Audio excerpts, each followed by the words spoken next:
Ever since the Assault on Dragon's Keep expansion for Borderlands 2, fans have wondered if Gearbox could one day make a game that fully embraces the hybrid of Borderlands chaos and D&D fantasy.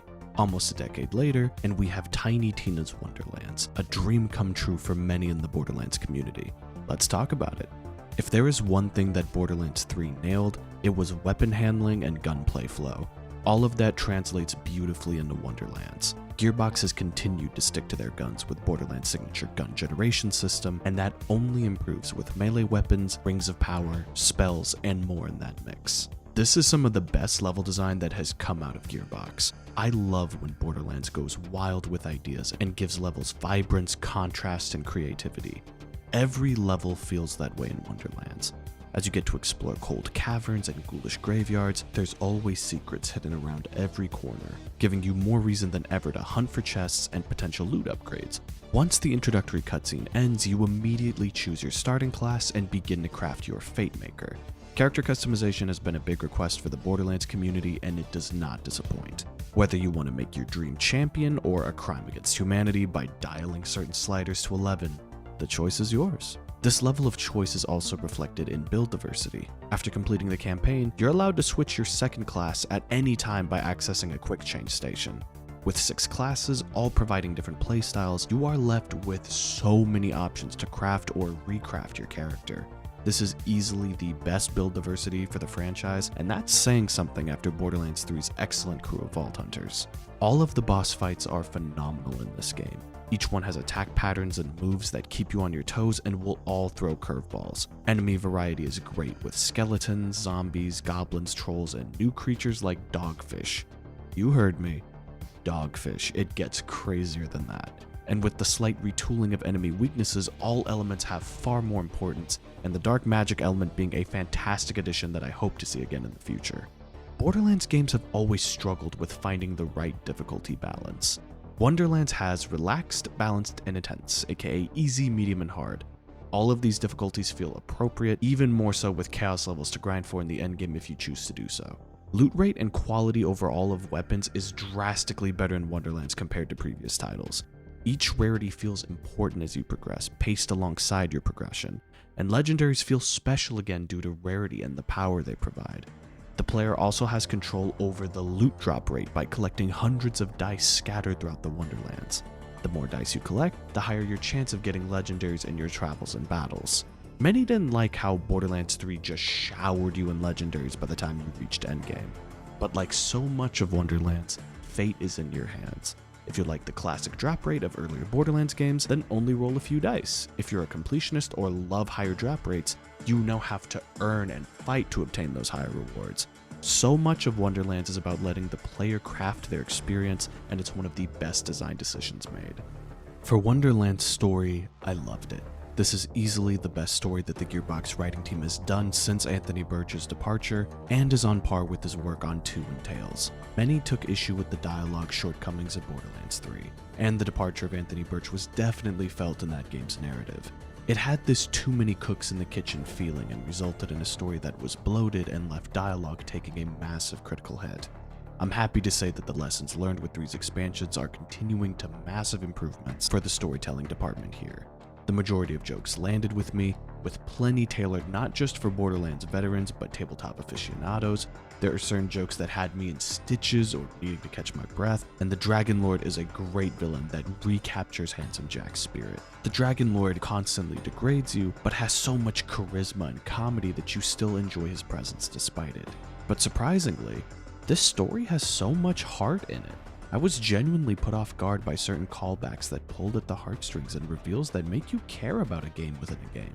And all of this is aided by the phenomenal voice cast. Ashley Burch is one of the best in the business, and she has not skipped a beat with Tina in the decade she's portrayed the character.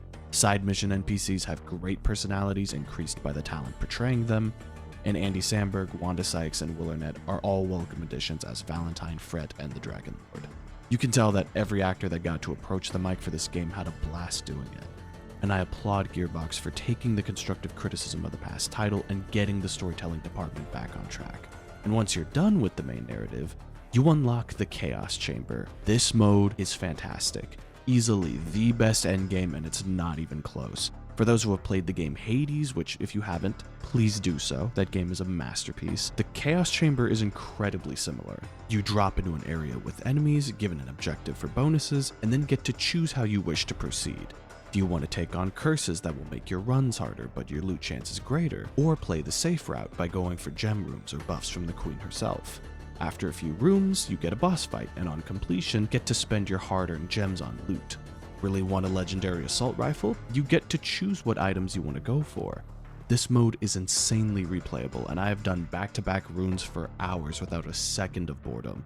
My only critique being some of the harder mayhem modifiers from 3 return as curses, and some of them are made even more difficult and should honestly just be removed. When so much of this game acknowledges and makes better the mistakes of 3, it feels weird for some of the worst mayhem modifiers to return here when that was one of the most criticized elements.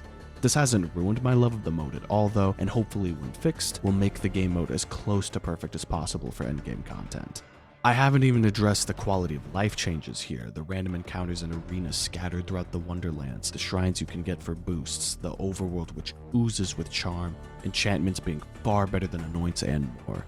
I know that many were hesitant about Wonderlands, scared it would be another pre-sequel, a game that should have been a DLC of the previous title, but Wonderlands deserves to be its own entity.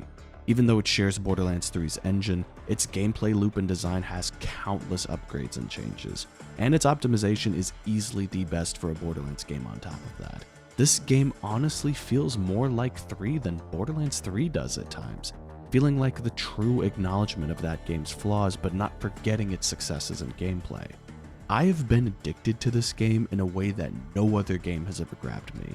In the first 4 days of this game being out, I played for over 24 hours. I lost track of time on the weekend, I got hand cramps after gripping my controller for so long, and going on 7 to 8 hour long sessions. Wonderlands is the dream game I've always wanted to see Gearbox make, and it's real, it exists, and I love it. In both of my reviews of Borderlands 3, I stated in my epilogues how that game set the framework for the next game to be something special. And Tiny Tina's Wonderlands surpassed any expectation I had. Wonderlands has a fun spirit that's not just in gameplay, but a vibe throughout that overflows with infectious positivity. It feels like everyone at Gearbox was on the same page of the type of game they were setting out to make and why. This is truly a passion project game for the studio, made with ludicrous amounts of love and care. So for all of these reasons and more, I am giving Tiny Tina's Wonderlands an S rank. This game sets the bar for the Borderlands franchise and the looter-shooter genre. Any complaints that I have are vastly diminished by the overwhelming positives. Gearbox has my immense respect for listening to the community and taking the critiques of Borderlands 3 to heart.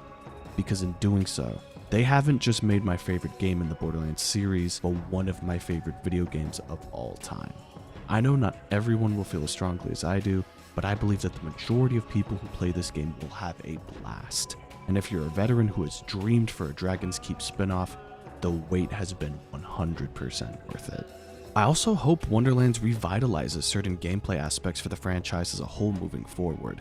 I don't want to go back to grenades after having spells. I hope melee weapons are further developed in expansions and future titles, and to be honest, I don't even want to hear about Borderlands 4 for a while.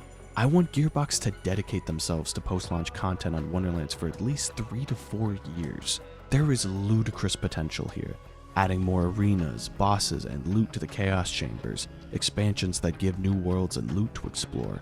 An idea that I haven't seen anyone else have, one-shot DLCs where other Borderlands characters could narrate and create their own Wonderlands for our Fate Makers to play through. I need Torg to lead a one-shot, it is begging to be made. And of course, adding further classes for players to choose and make build diversity even crazier. Let me know down below how you feel about Wonderlands if you're playing it, and if not, if you intend to get it down the line. I know on PC some refuse to buy it because of Epic.